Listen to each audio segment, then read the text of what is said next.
क्या आपने कभी ऐसी मधुर धुन सुनी है जो सीधा आपके आत्मा को छूकर आपको एक अलग ही दुनिया में ले गई हो? आज की कहानी है एक ऐसे संगीतकार की जो अपने संगीत से दुनिया के सबसे महान बन सकता था, लेकिन एक छोटी सी भूल के कारण उसे सब कुछ खोना पड़ा।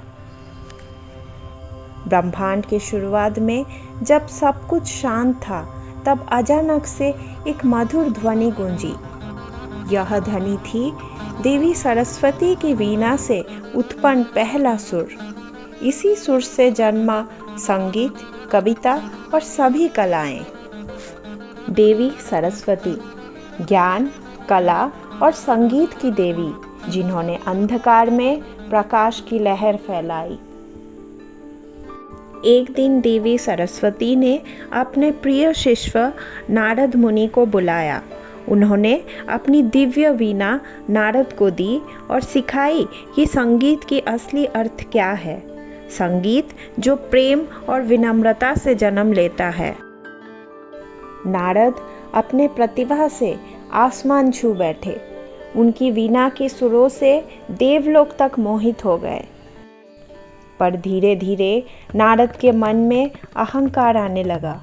उन्होंने सोचा, अब उनको किसी की ज़रूरत नहीं है, देवी सरस्वती की भी नहीं।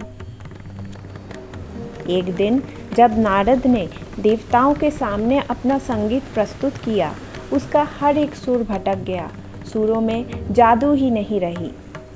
तभी देवी सरस्वती प्रकट हुई। उन्होंने कहा, नारद, याद करो, संगीत केवल कला नहीं, प्रेम और अहंकार कभी साथ में नहीं रह सकते हैं। तुम जब तक अपने हृदय को निर्मल और पवित्र नहीं कर लेते, तब तक तुम्हारी वीणा सुर नहीं लाएगी। नारद मुनि ने अपनी भूल समझी। उन्होंने तप, भक्ति और सेवा का मार्ग अपनाया। कई सालों बाद जब नारद ने अपने मन से अहंकार को मिटा दिया, तब उनकी वीणा से ऐसी सुर निकले जो ब्रह्मांड तक गूंज उठा। संगीत जो पहले उनकी महिमा का प्रदर्शन था, अब ईश्वर की आराधना बन चुका था। इस कहानी से हमें ये सीखने को मिलता है कि संगीत, कला या जीवन सब कुछ तभी सुंदर होता है जब हम अपने अहंकार को छोड़कर विनम्रता से जीते हैं। असली सुर मन की पवित्रता से मिलती हैं